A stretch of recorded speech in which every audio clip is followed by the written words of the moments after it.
Bonsoir mesdames, bonsoir messieurs. Comme vous savez, aujourd'hui, ce soir, cette fin d'après-midi est mon dernier cours au Collège de France.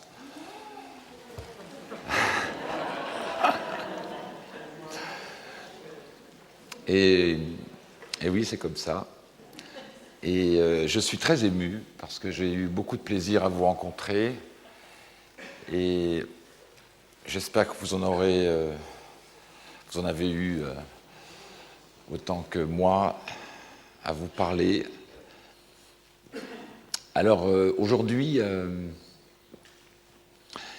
j'ai pris un peu de retard au dernier cours, comme vous savez, pour ceux qui étaient là. Donc j'étais obligé, je vais passer en revue assez rapidement, plus rapidement que je n'aurais aimé le faire, deux de mes opéras, puisque ces séminaires sont consacrés, donc, ces cours les trois derniers ont été consacrés à l'opéra. Il me reste sur le feu, si j'ose dire, Perella, l'homme de fumée, Uomo di Fumo, Faustus, The Last Night, mon dernier opéra créé, et puis à vous parler de cet opéra que je suis en train de faire qui s'appelle Passion. Alors, pour ceux qui ont suivi ces cours, vous le savez, il y a toujours une citation, celle du jour est tout un programme, puisqu'elle vient quand même d'un des plus distingués philosophes et intellectuels du XXe siècle, qui ose en fait nous dire qu'il n'a rien à dire, seulement à montrer. J'avais prévu un texte sur cette question de dire et montrer, mais cela ne sera pas possible.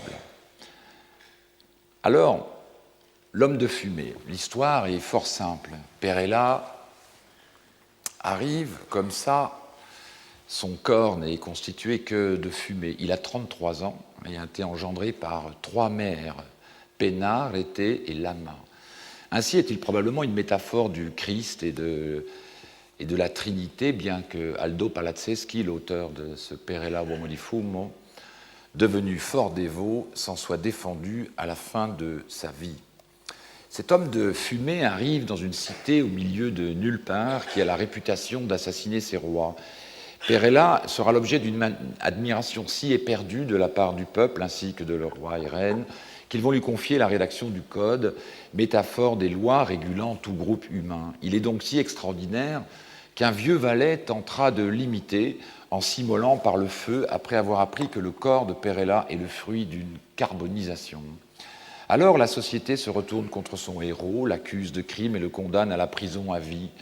Victime des fantasmes que son apparence suscite, Perella, qui a traversé cette cité, ce monde-là, c'est-à-dire et aussi cet opéra-là, en se demandant ce qu'il faisait bien là, remonte au ciel et s'évapore. C'est donc une histoire que l'on connaît bien. Les rapports de cette histoire, donc, avec la spiritualité, ou plus exactement la question de la transcendance, sont évidents. Mais ce qui m'a fasciné, ce sont plutôt ces nombreux degrés de lecture, du caractère bouffe jusqu'à la métaphysique. Il m'était possible de traiter différentes questions, spiritualité de la musique, si l'on peut dire, juxtaposition de moments comiques quasi féliniens, intermèdes particulièrement tragiques. Ce texte m'a permis, au fond, d'exploiter les qualités expressives requises par le théâtre dans ses fonctions, je dirais, les plus presque académiques. Bref, avec ce livre d'Aldo Palazzeschi, l'exact contraire de To Be Sung, dont je traitais le sujet la semaine dernière. Mais qui est Palazzeschi ? Vous voyez ici en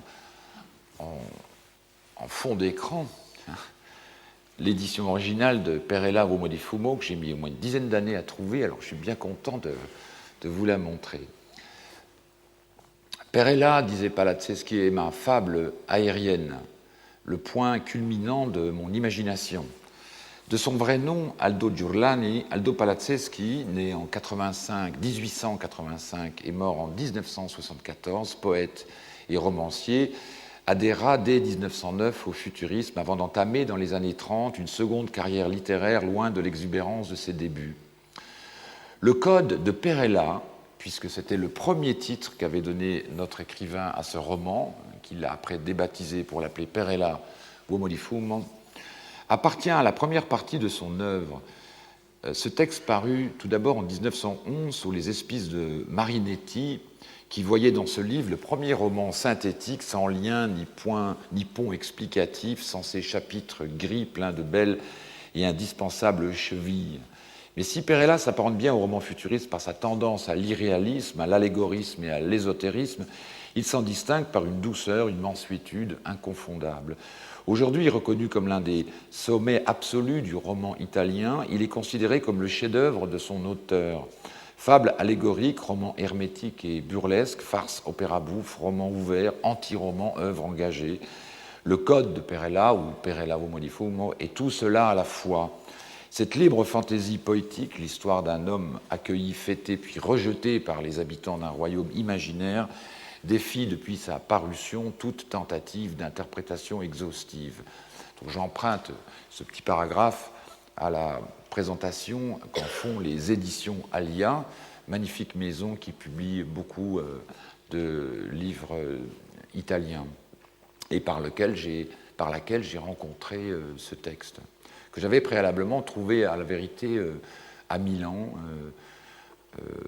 de façon un peu énigmatique, car j'avais rencontré vraiment ce livre, c'est comme s'il était à la vérité, oui, venu à moi, comme ça. Je l'ai d'abord lu en italien, mais son italien est un petit peu particulier, donc je ne comprenais pas toujours tout très bien, et grâce aux éditions Alia, ma foi, j'ai compris tout ce qui était marqué là-dedans.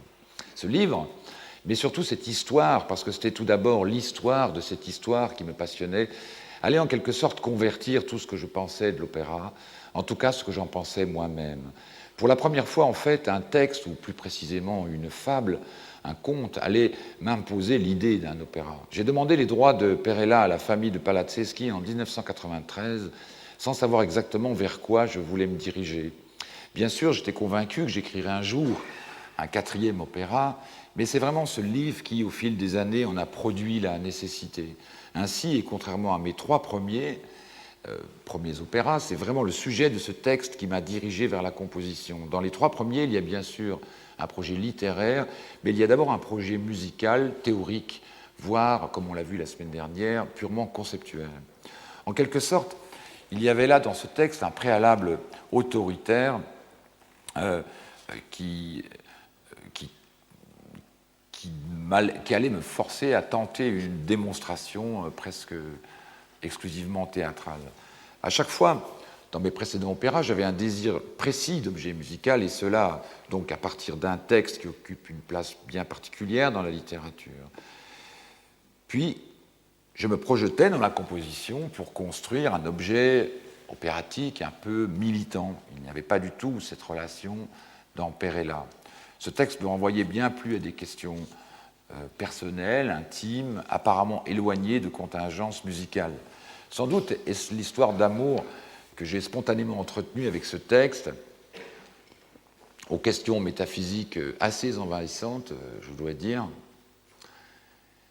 qui a fait que beaucoup de choses se sont transformées dans mon rapport au lyrique, peut-être même dans ma propre culture, en tout cas dans les années qui entourent la composition de cette partition.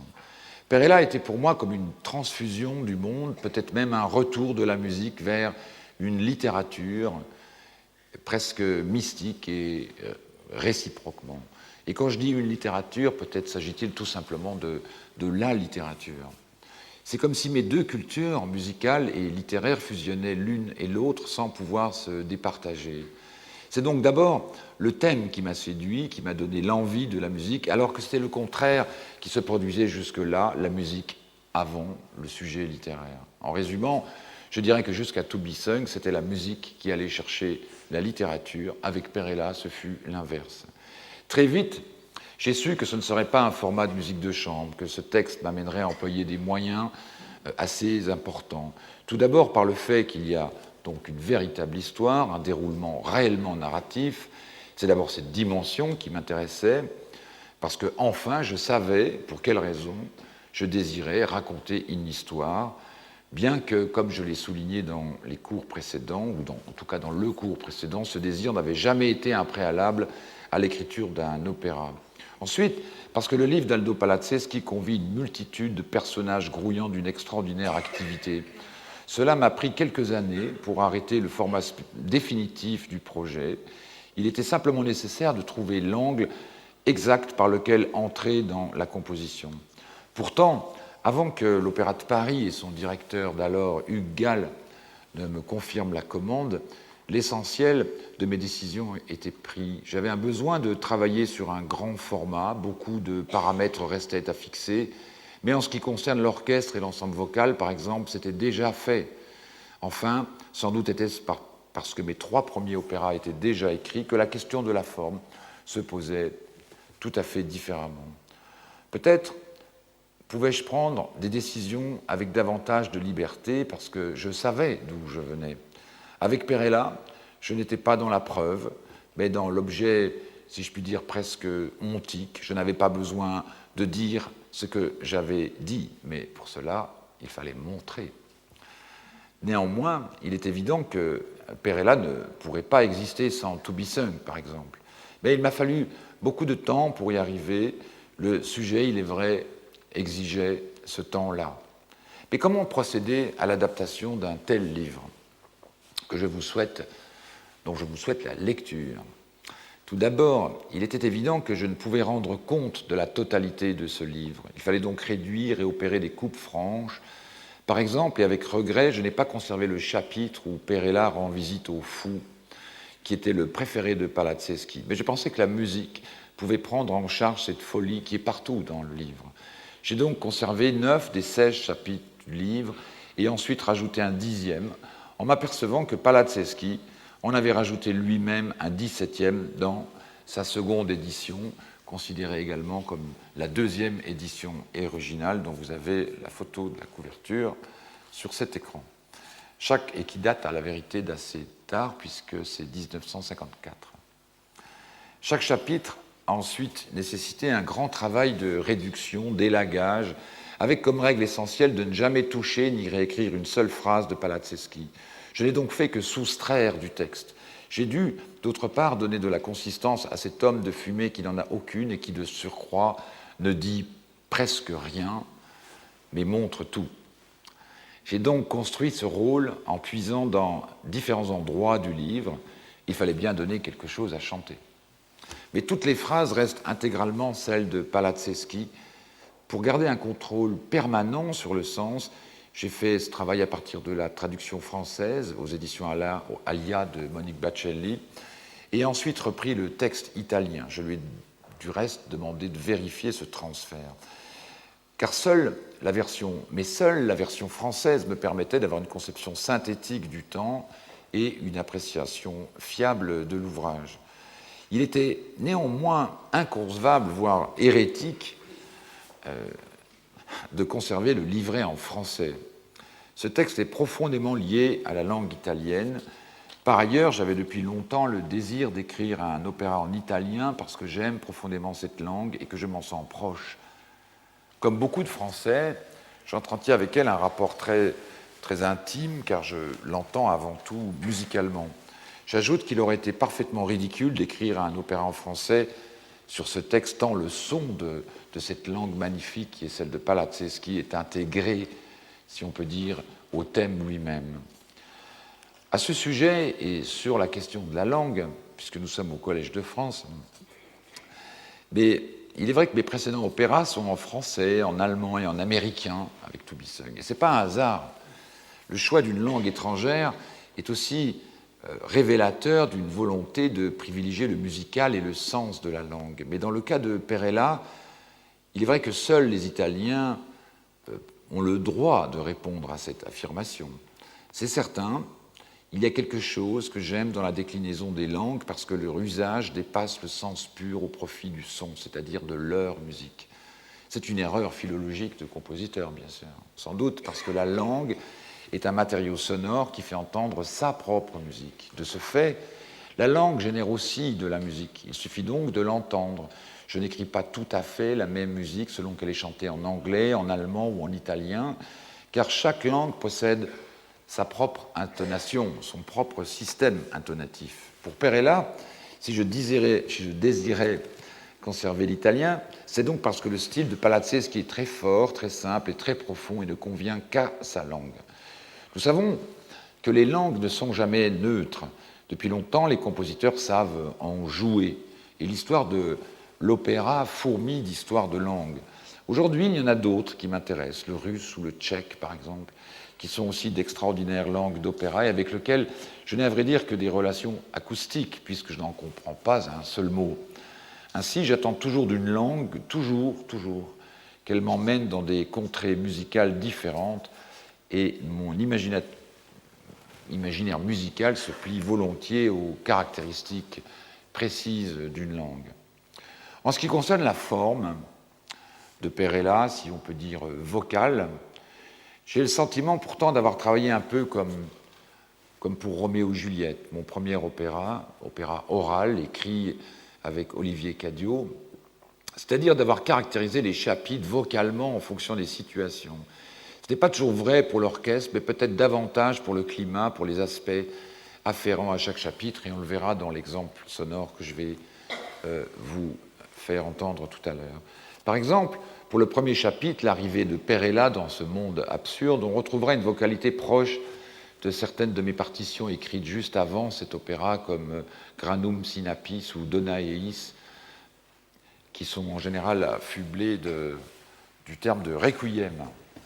Sauf que la confrontation, je dis affublé parce que c'est ma maison de disques qui m'a fait appeler ça requiem, sauf que la confrontation avec la présentation de Perella au peuple va générer un basculement, presque une inversion des mondes, qui est le véritable sujet musical du premier chapitre. La scène du thé fait intervenir un instrumentarium différent, avec des instruments que je n'avais jusque-là jamais employés, comme le marimba, le xylophone ou le cornet à piston. Le chapitre 3, intitulé Dieu, élimine une partie de l'orchestre et saisit des images sonores qu'on associe volontiers aux personnages. Par exemple, la reine évoque facilement une image du XVIIIe siècle avec quelques références de clavecin, par exemple, quelques musiques de cordes. Plus loin, au chapitre 4, la présentation officielle de Perella dans la société est caractérisée par une fanfare sur scène qui est désynchronisée avec l'orchestre. Il y a là deux univers musicaux qui se superposent. L'orchestre révèle une tension, comme s'il pressentait ce qui va se passer plus tard. Ainsi, l'orchestre devint un personnage hautement psychologisé. Dans Perella, il n'est jamais indifférent et est animé par des fonctions exclusivement dramatiques. Ce qui fut nouveau pour moi, et on le comprendra encore une fois dans l'exemple que je vais vous faire entendre, c'est l'emploi par moments de techniques presque illustratives afin que l'orchestre accompagne telle ou telle situation théâtrale. C'était très passionnant pour moi d'aborder cette question, particulièrement après cet opéra To Be Sung. Mais Perella fut composé entre 1980, a été créé à l'Opéra Bastille en 2003, il a été écrit entre 1998 et 2001, donc très longtemps après To Be Sung. Je vais vous montrer trop rapidement, vous me pardonnez, vous avez senti comme je vais vite là, parce que j'ai beaucoup de textes, quelques images de la production de l'Opéra Bastille, avant de vous faire entendre quelques minutes de Perella, que vous avez d'ailleurs entendu plusieurs fois au long de mes cours, puisque je m'en suis servi dans les cours plus théoriques précédemment. Ici, c'est le début de la scène, c'est un simple rideau, un blind, ce sont des stores qui vont laisser filtrer la lumière. Ici, on a la première scène, quand Perella arrive sur scène. Alors évidemment, c'est un homme de fumée, mais il n'était pas possible de faire un vrai homme de fumée, donc la première scène, là, on ne le voit pas, il arrive dans un nuage assez extraordinaire. Il ressemble un peu à M. Hulot, Jacques Tati. La mise en scène était faite par Peter Mousbar, le même metteur en scène avec lequel j'ai travaillé pour Faustus, qu'on va aborder. Là, on a une scène avec le peuple, c'est une partie du peuple. Ici, on a une scène assez amusante avec une arrivée d'un archevêque, je dois dire, tout à fait fou, sur ce décor très particulier fait par Erich Wonder, qui était comme une raie manta comme ça qui s'ouvrait avec un système extraordinairement complexe hydraulique en dessous. On a été obligé de faire venir des ingénieurs de Airbus. Et c'est vrai en plus. Donc on a une scène de Perella que vous voyez tout à gauche avec le philosophe. Ici, une très belle scène avec la scène du thé dont je vous parlais tout à l'heure, où on a 12 ou 14 chanteuses, là je ne sais pas combien elles sont, et 14, qui accueillent Perella. Elles sont sur des socles qui font plusieurs mètres de hauteur. Encore cette autre scène. Alors j'avais prévu de vous montrer quel était un peu l'historique visuel de ces scènes, car j'avais communiqué à Peter Moosbach une quantité, et à son équipe, une quantité de dessins, de croquis, de photos que je ne peux vous montrer, et qui peuvent expliquer certains a priori, par exemple, cette scène a une origine très particulière. Elle vient d'une photo de Michael Kenna que j'avais proposée à l'équipe. Là, toujours cette scène qui était très belle. Là, on a la Belonda qui est l'amoureuse. Encore la scène. Alors évidemment, ce sont des photos un peu crues. Le réel, je crois que ça a été fait à l'opéra. Ces photos sont de l'Opéra Bastille. Mais c'est pas sûr.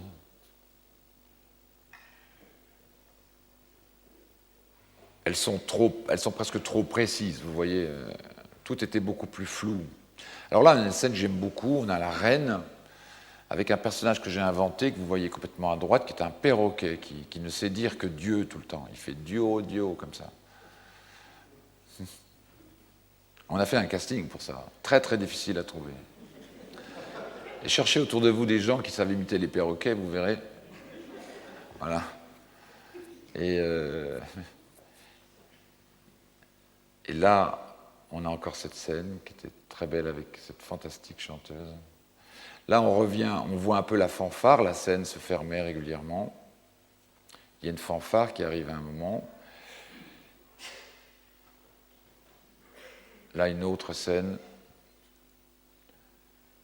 Vous voyez, l'aile s'est relevée.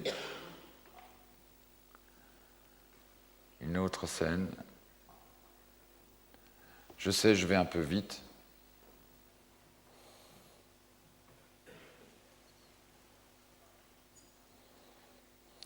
Alors, évidemment, notre Perella, notre homme de fumée, a une amoureuse. Vous voyez déjà, là, elle est en train presque de mourir déjà. La fantastique Nora Gubish, qui est une sorte dans le texte de métaphore de Marie-Madeleine. Ici, on a à droite la fille d'Alloro, qui est ce monsieur ce valet qui se carbonise pour imiter Perella et qui évidemment meurt. Alors on peut dire aussi que ce texte a des incidences politiques tout à fait insoupçonnées sur la religion et sur aussi l'organisation du monde. C'est pour ça que je vous recommande vivement la lecture de ce magnifique texte, très très particulier à lire. Là vous voyez la Ré Manta qui s'ouvre au milieu, et ça c'est une des scènes de la fin, je crois.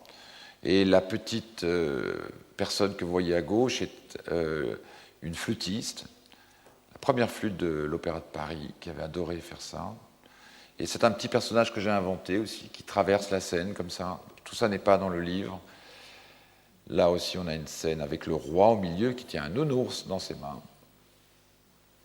Un tout petit roi. J'avais dit à Peter Moosbach, je voudrais un énorme roi qui fait 12 mètres de haut. Il m'a dit, OK. Et il m'a fait un tout petit roi. C'est ce que je vous disais la semaine dernière. Si vous voulez qu'un chanteur rentre à un jardin, si vous avez le malheur de le dire au metteur en scène, il rentre à court. Donc enfin à droite. Si vous voulez qu'il rentre à droite, il faut lui dire « j'aimerais beaucoup qu'il rentre à gauche ». C'est pas toujours vrai, mais c'est pas toujours faux, ce que je dis. Là, c'est la scène du jugement. Alors, Erich Vonder avait inventé une espèce de machine à lumière, comme ça, que c'était très beau. Ça tournait, ça envoyait des éclairs. Et là, on est presque à la scène finale où Perella va s'évaporer, si on peut dire. On a ce rideau magnifique, dont la référence aussi venait d'une photographie que j'avais donnée à Erich von der de Giacomelli.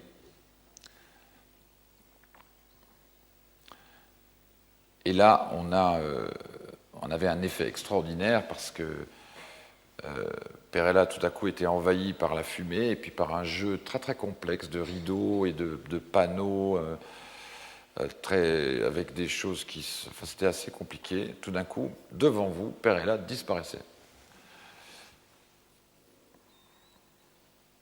Perella était tenu par un fantastique chanteur anglais qui s'appelle John Graham Hall, qui était totalement identifié au personnage et qui pouvait rester des heures et des heures sur scène, assis sur une valise sans rien faire. C'était très impressionnant. Et je vais vous faire entendre quelques minutes de Perella, si je ne m'embrouille pas trop dans cette machine, comme d'habitude. Extrait. Qu'est-ce que j'ai fait de la musique ? Vous voyez, j'ai déjà perdu. Écoute, c'est là. Donc ça, c'est la scène d'arrivée la présentation à la cour. Vous allez voir, c'est quasiment que des voix d'hommes. J'avais prévu beaucoup d'autres extraits pour vous, mais il faudra que je m'en tienne à celui-là. Et il y a progressivement un effet presque traditionnel comme ça de surimpression sonore, puisque le chœur arrive dessus et va générer une énorme rumeur. Donc, présentation de Perella à la cour.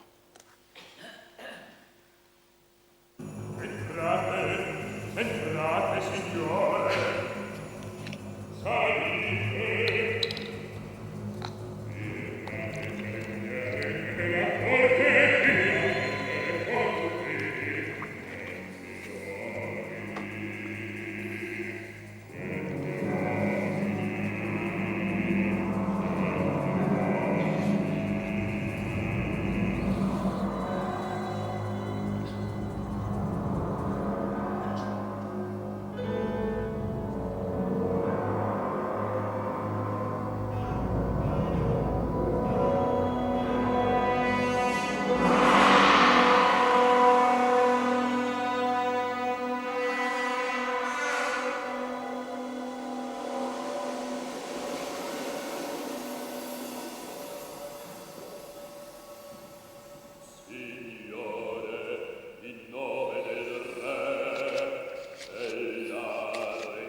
Lassù, oh, è lassù, lassù dove io rimasi sempre prima di scendere alla luce.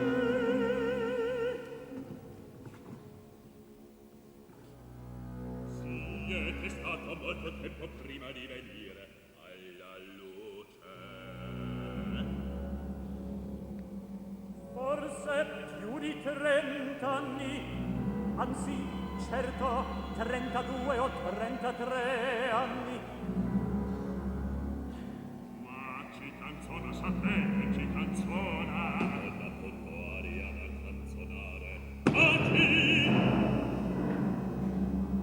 Quando siete nato? Non so. Stamane all'alba io scesi alla luce Scusate, siete nato con le scarpe?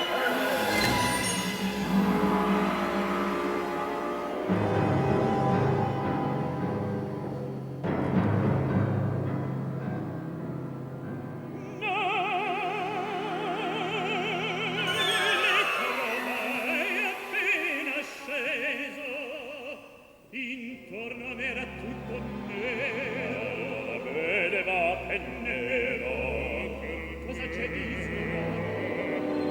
Che c'è un signore, conosci che se non c'erano più, ed io scesi da burro, perché non udì più la loro voce. E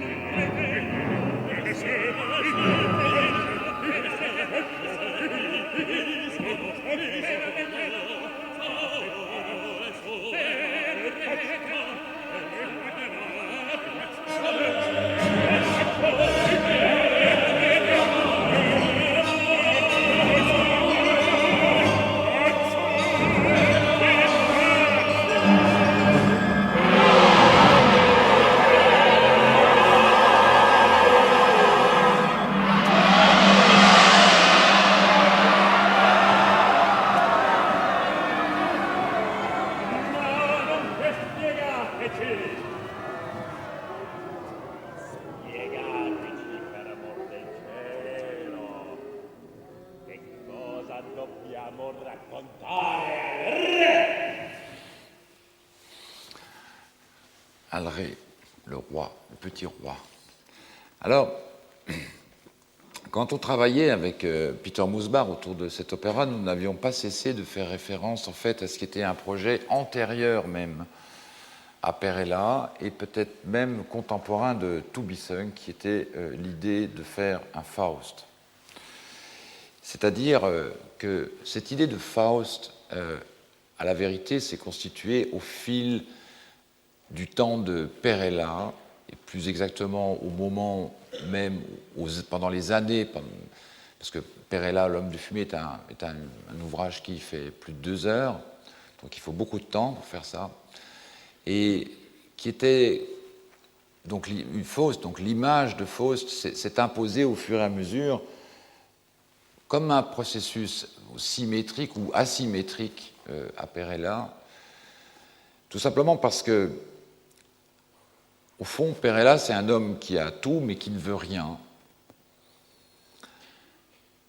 Et Faustus, c'est celui qui n'a rien, mais qui veut tout.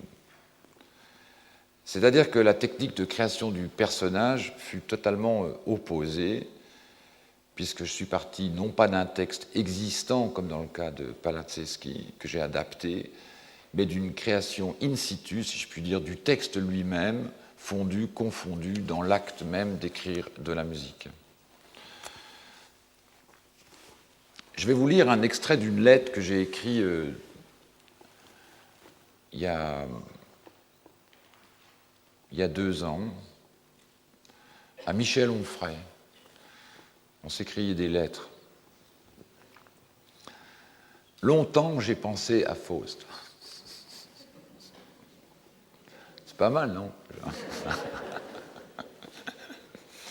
Alors, je dois dire, je l'ai un peu réduite et puis un peu refaite quand même. Hein. Longtemps, j'ai pensé à Faust.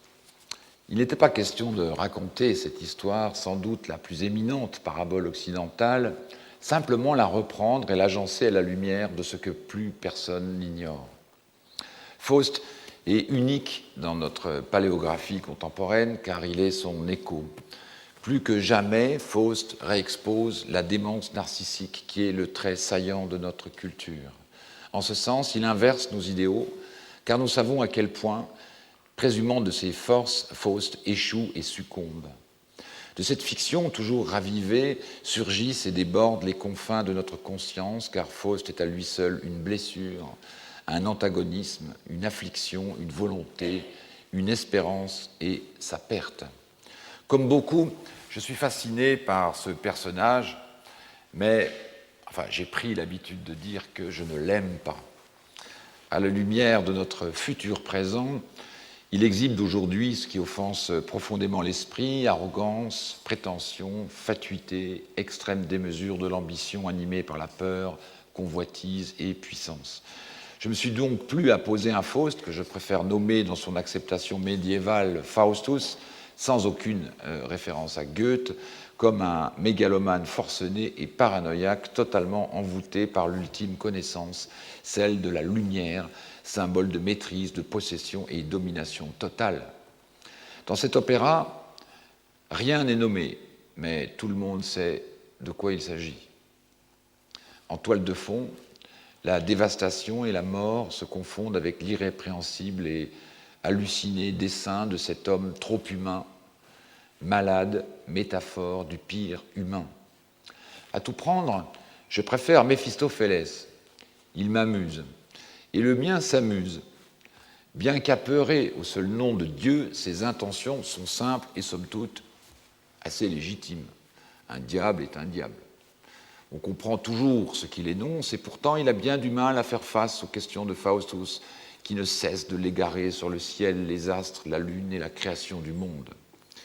Le « je préférerais ne pas », célèbre aphorisme de Bartleby de Melville, « I would prefer not to », est la seule réplique qu'il trouve à répondre aux insistantes suppliques de Faustus sur la création du monde.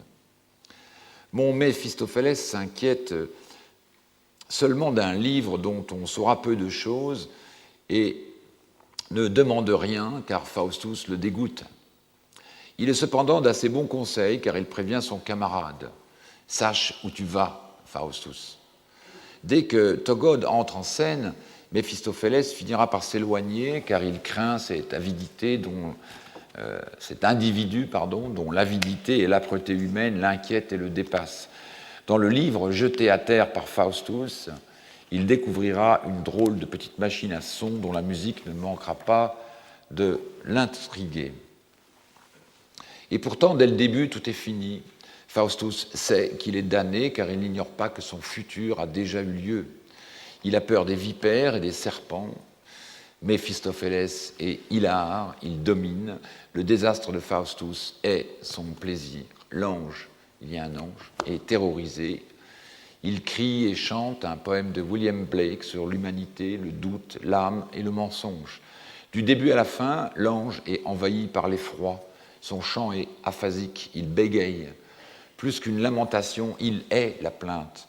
Son principe contient l'extrême cognition du monde terrestre et céleste, à l'inverse de Sly, qui depuis longtemps dédaigne toute désolation à l'égard des hommes.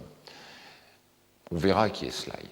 Mais quels sont donc les enjeux des fâcheries entre Faustus et Méphistophélès ? À dire vrai, l'oubli. Tout se passe comme s'il était capital pour Faustus de toujours réitérer ses exhortations initiales. En un sens, il radote. Sa déraison s'articule sur d'invariables amnésies alternatives et ses hallucinoses lui tiennent lieu de savoir. Faustus immobilise ses homélies sur les franges d'un univers chimérique qu'il espère toujours sans limite, car il fusionne en un seul bloc l'idée qu'il se fait du cosmos, Dieu et lui-même. L'entendement de Faustus n'est constitué que par des revenances du passé dans le présent et d'intervalles de temps qui n'ont pas eu lieu. « Que cherches-tu » lui demande Méphistophélès. « Oubliez mes confusions » lui répond Faustus. La dispute structure ces deux-là. C'est un couple.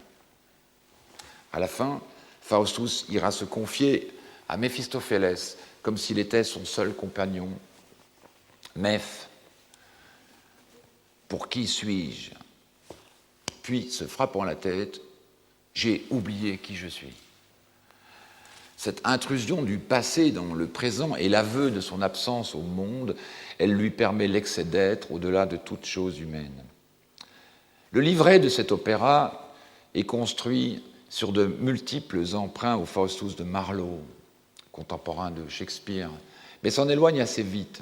Dante, Saint-Augustin, la Bible, William Blake, William Shakespeare, John Clarke, Gustave Flaubert, Hölderlin, Gérard de Nerval, Caligula, Al Capone, Bartleby de Melville, Samuel Beckett, Olivier Cadiot et bien d'autres échafauds d'un texte dont les ressorts dramatiques naquirent d'un incessant mouvement de balancier entre les allégories littéraires et les nécessités de la composition musicale. Ce livret s'est donc constitué au fil du travail. Si j'accepte les références les plus connues, comme celles de Marlowe, Shakespeare, Blake ou la Bible et quelques autres, les références des auteurs que je ne cite pas dans cette liste sont tellement enfouies et entrelacées avec mes propres interventions qu'il serait extrêmement laborieux, voire tout à fait impossible, d'en dresser l'exacte cartographie. J'ajoute que ces citations, ces cut-up, devrais-je préciser, sont très souvent réduites à quelques mots, ou réduits à quelques mots, voire assemblés par contiguïté de sens ou de style, puis acheminés vers la musique, au prix de perpétuels déplacements et glissements sémantiques. Ainsi, il arrivait souvent qu'une phrase prévue par Faustus soit finalement attribuée à Méphistophélès, ou par exemple, lorsque Faustus reprend certains des mots de Sly dans la scène 2 de La Sauvage apprivoisée de Shakespeare, « Est-ce que je rêve ? Je ne dors point, je vois, j'entends, je parle ». J'ai eu beaucoup de plaisir à réinventer le rôle de Sly. Sly est probablement mon personnage shakespearien préféré. C'est un vagabond ivrogne qui, lors du prologue de La Sauvage apprivoisée, s'écroule ivre-mort dans un coin de la scène. À son réveil, il est l'objet d'une déshonorante plaisanterie du petit lord local qui, désirant s'amuser, le fait passer pour sa seigneurie en le parfumant et le parant des plus beaux atours. À la vérité, Sly, que l'on dépouille surtout de son identité, s'en accommode assez bien, et l'on prépare pour lui une singulière représentation de théâtre, La Sauvage apprivoisée. Il s'agit donc bien d'une mise en scène du théâtre dans le théâtre, qui était déjà une convention du XVIe siècle. Mais le plus intéressant est qu'une fois la vraie pièce commencée, Sly disparaîtra progressivement pour n'y plus revenir. Je me suis donc toujours demandé où il avait pu passer. Et ce, depuis fort longtemps, puisque je m'étais déjà réjoui à donner le nom de Sly à une partition écrite pour le chorégraphe Dominique Bagué en 1987, tant il est vrai que la musique peut avoir le sentiment de dévaler inopinément sur une scène de danse. Ainsi, mon Sly réapparaît au plus fort de la tension entre Faustus et Méphistophélès, échauffé par la bière et chantant les paroles de Ferdinand dans La Tempête. Cette musique, où est-elle, en l'air ou dans la terre, pourrait immédiatement enchaîner sur la nuit des rois si la musique est l'aliment de l'amour, jouait toujours donnément à l'excès. Sly est donc un truculent bonhomme, animé d'une bonne santé de pochard récidiviste, qui ne lui fait pas perdre de vue l'essentiel. Il sait voir, entendre, et il comprend vite. Mais ses convictions de clochard céleste lui ont fait abandonner depuis longtemps le monde social, ses convenances et surtout l'appétence des tourments humains. Sly, lorsqu'enfin Faustus daigne l'apercevoir, il lui demande « D'où viens-tu » et Sly de répondre par une phrase quelque peu agrémentée du livre de Job « Je cours le monde, je vague, je baguenaude ». À la fin de l'opéra, Sly se rendort en sifflotant. Ainsi, et j'y pense sérieusement, pourra-t-il sans doute revenir plus tard. Mais Sly n'arrive pas seul, tapi dans l'arrière-scène, rôdant comme on divague en flânant, Togod. Bien sûr, on aura remarqué l'assonance de Togod avec To God, à Dieu, et les Beckettiens connaissent bien la version de To God en Godot. Mais c'est une autre histoire. Togod est un diable-dieu ou un ange déchu, c'est un formidable apostat qui ignore le remords, même s'il goûte à se présenter comme un prisonnier libre des flammes, sans autre compagnie que l'ombre. À l'inverse de Méphistophélès, dont on pressent quelquefois les embarras théoriques, voire théologiques, Togod ne cherche pas, il ne doute pas non plus. Togod sait. Eh bien, Faustus, sais-tu ce qu'il va se passer ? Faut-il un visage à l'ambition qui te ronge ? Regarde mes yeux. Que vois-tu ? Togod ignore le repentir, mais n'augure rien en dehors du sentiment qui l'anime. Je sens qui je suis seulement être. Pas même du nom de Dieu, à l'inverse de Faustus et Méphistophélès, dont il se moque éperdument, puisqu'il est dit-il, comme le centre d'un cercle auquel se rapportent tous les points de la circonférence. Togod observe et attend, il a déjà vécu cette vie, il vient d'en dessous. Togod détient la clé de l'obscure destinée des hommes et il tentera vainement de faire répéter à Faustus le funeste mot auquel il tient tant, mais Faustus n'entendra rien, car ce mot, seul l'ange peut l'entendre. Mais l'ange ne voit ni n'est vu, l'ange est aveugle. L'ange porte un regard sur toute chose, y compris sur celle que l'on ne peut distinguer. Au fond, c'est encore une allégorie et un emblème de l'égarement humanoïde. L'ange n'est qu'une sensation et pressent dès le début l'abominable. Interminablement oppressé par l'effroi, l'ange flambera comme une torche, car ce qui se dit en creux derrière les paroles de Faustus lui est inconcevable. On l'aura compris, ce Faustus-là est un personnage impensable. C'est dire si on le connaît. Tout se passe en une nuit, du crépuscule à l'aube, la dernière nuit de Faustus. Mais avant de visionner un extrait du DVD de Faustus, j'aimerais vous montrer quelques documents qui vous permettront de comprendre du reste comment aussi se fait une mise en scène d'opéra.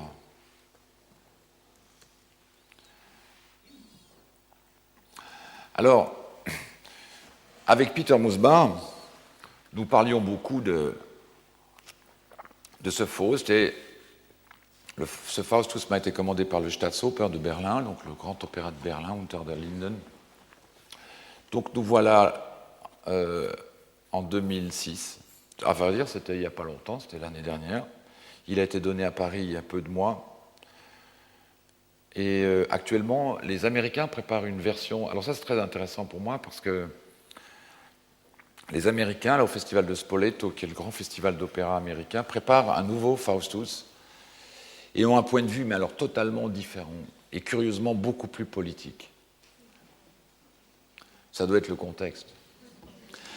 Donc, ils sont partis sur une idée de scène. Donc, vous voyez la scène avec ce rond dont vous allez comprendre de quoi il s'agit. Ça, c'est le décor. Alors ça, c'est un décor numérique, naturellement. Donc, vous voyez qu'il s'agit d'une montre. Tout a été organisé autour d'une montre, enfin d'une horloge. Alors ça, c'est les maquettes. C'était Almsen et Draxet. Ils ont des Danois qui ont des noms impossibles à prononcer. J'aurais dû prendre... J'y arrive pas. En fait, des merveilleux artistes. Mais ils ont des noms que je ne suis jamais arrivé. Alors là, c'est... Vous allez dire que c'est pas terrible, mais... c'est vrai d'ailleurs en plus. Ça, c'est tout simplement ce que les Allemands appellent la Bauprobe. C'est très intéressant. Les opéras français ne font pas tellement ça. C'est-à-dire que les Allemands essayent le décor vraiment dans... ils font un essai avec une maquette en papier quasiment, vous voyez. Donc là, on est vraiment sur la scène du Staatsoper. Alors c'est tout moche, tout ça c'est fait avec 2-3 trucs bricolés. Vous voyez, donc là on est dans la grande salle du Staatsoper. Et ils font des mois avant, c'est pour voir comment le décor tient, ils font une espèce de maquette. Alors, ce ne sont pas des photos de très bonne qualité, mais ce sont des documents assez amusants quand même. Donc c'est fait avec vous voyez, du papier, des draps, enfin, c'est assez incroyable. Vous avez 30, 40 personnes, on leur dit il faut faire des aiguilles tout d'un coup, en 5 minutes, il y a c'est incroyable. Vous voyez, là, en plus, elle est sur câble, parce que c'est une horloge, comme vous allez le voir, qui est animée. Donc là, tout le monde essaye de voir avec cette horloge, parce qu'il y a il y avait une mécanique incroyable derrière. Là, on arrive dans les répétitions. Alors là, on est dans l'espace de répétition du Staatsoper. Et ils font cette scène sur laquelle, qui est une simulation donc, de la scène. Donc vous voyez là, les chanteurs, on a notre Faust, Georg Nigel et Hanno Müller-Brachmann, qui s'entraînent là à monter-descendre, parce que c'était très, très acrobatique. voyez, donc là, ils ont toujours peur de tomber. Là, on a mon Faust, qui est un chanteur extraordinaire. Donc, vous voyez la simulation avec des aiguilles, fait un peu de bric et de broc. Quand les aiguilles changeaient de place, parce que ça bouge beaucoup, il y avait tout de suite 3-4 assistants qui les mettaient à l'heure dite. Vous voyez encore une vue. Là, on a mon ange, Karl Ornstein, merveilleuse chanteuse, qui chante actuellement mon Médéa, d'ailleurs. Enfin, qu'il le répète actuellement. Là, on arrive sur scène, donc vous voyez, tout d'un coup, ça devient plus sérieux. La machine a été construite. Donc là, ça, c'est l'horloge en vrai. Alors, c'est un dispositif très, très complexe, avec aussi des histoires d'hydraulique à n'en plus finir et d'horlogerie. C'est dommage, je n'ai pas de photographie de l'intérieur, parce que ça vaut la peine. Là, on a une photo de la scène, donc vous voyez que de la Bauprobe à la scène, on est quand même arrivé à quelque chose de très différent. Là, on a le personnage de l'ange, mon Faustus, mon Méphisto, et la Togod. Ils sont presque habillés pareil. Et le gros Sly, mon Pochard. Alors au début, ils arrivent déguisés en lapin. Enfin, c'est la mise en scène. Une autre image. Et je dois dire que je vais vous montrer un extrait du DVD. Que j'ai eu peur pendant des mois que quelqu'un au minimum se tue sur cette machine. Eh bien non. Il n'y a pas eu la moindre bosse. Et là donc une scène encore. Donc vous voyez, lui c'est pas un postiche qu'il a là, hein. C'est son vrai ventre. Je tenais beaucoup, je voulais un très très gros homme. Je voulais absolument un vrai gros, quoi.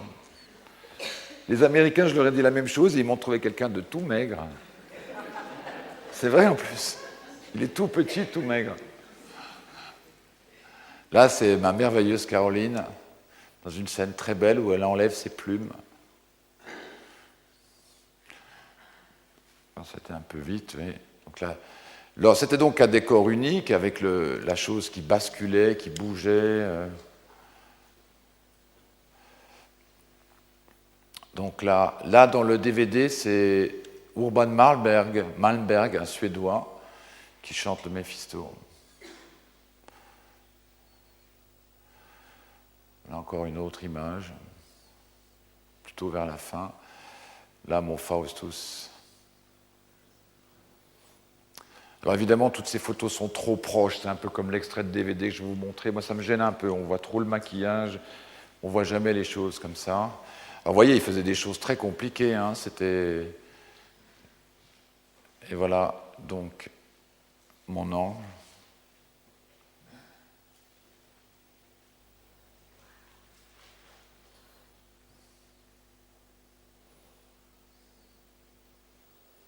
Il y avait un lapin. Il y a même 2 lapins. Je serai un peu long à vous expliquer pourquoi il y a des lapins.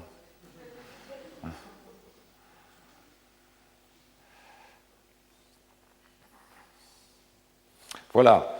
À présent, je vais vous montrer, vous allez voir quelques minutes du DVD de Faustus.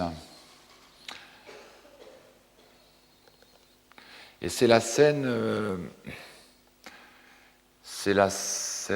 Alors, je ne me suis pas... Pardonnez-moi, je ne me suis pas expliqué sur la langue. C'est en anglais, parce que la quasi-totalité des textes que j'ai utilisés sont en anglais. Et donc, c'était complètement... ridicule également de traduire ça en français. Il est vrai que j'étais très intéressé à travailler à nouveau sur l'anglais. Et c'est une langue sur laquelle on peut s'accrocher aussi de façon très très particulière.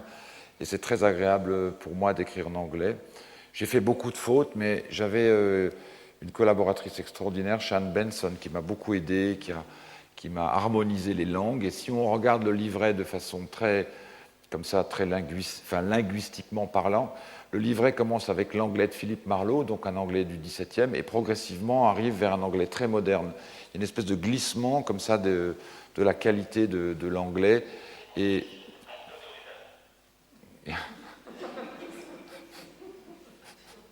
c'est un événement sonore. Mais c'était... voilà, enfin, vous avez compris ce que j'ai dit là. J'ai oublié complètement ce que je voulais vous dire. Voilà. Non.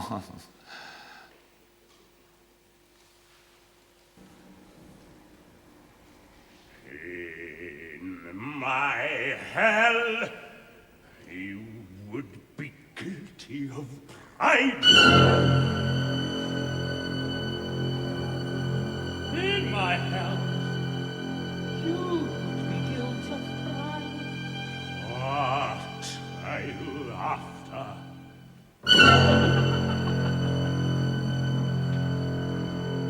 Time to forget my confounded confusion.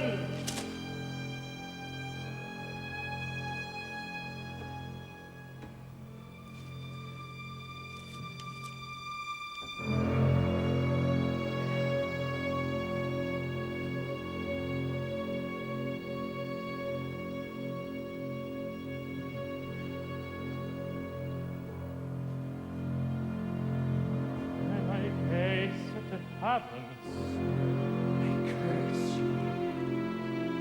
Light, light, light, the lights. You have stolen the light. My light, my light, my light, the light. St. Faustus, how can you say that? How can you say that to me? Light is not that perfect, is it? You use your eyes to see. You do not look through them. Can you prove it? All that was created for mankind. If all that was meant for mankind, it was also meant for me. For me. For me? For me.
Come down, Augustus. He might have pity on you. But if you are it, he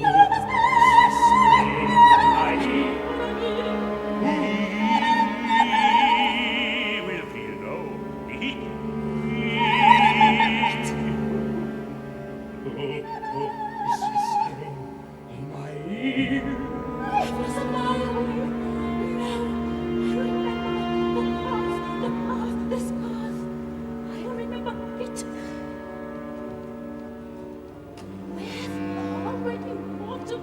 Who is whispering in my ear? Saying that I may deeper.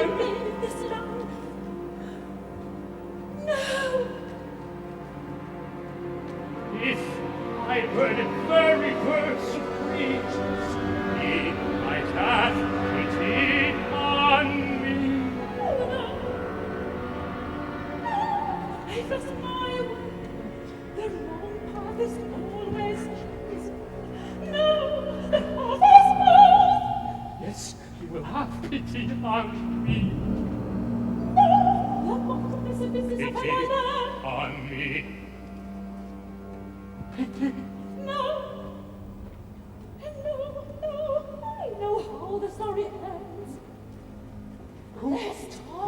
whispering? Who is whispering in my ear? Filled with sorrow. Who is whispering? Who It's a sad story. is whispering?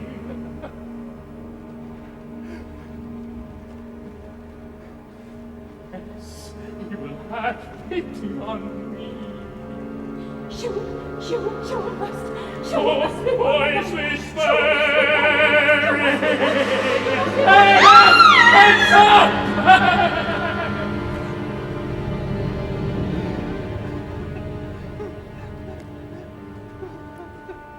He, yes, he.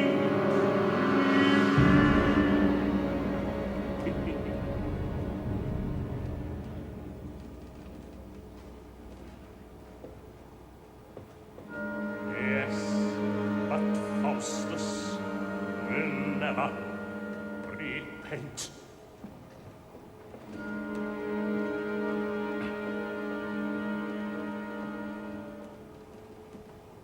You're digging your own grave.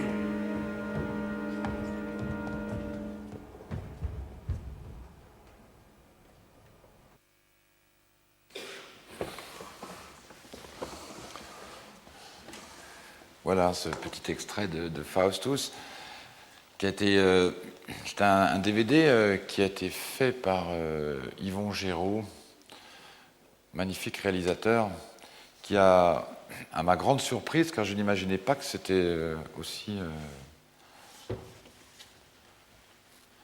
possible. Il a vraiment inventé tout un langage autour de cette mise en scène qui est assez difficile à filmer, puisqu'elle se passe toujours dans le même décor. Et j'étais ébloui par cette technique qui renouvelle en permanence l'angle avec ses caméras. Et j'en veux pour preuve que même ceux qui n'ont pas aimé la mise en scène ont beaucoup aimé le film.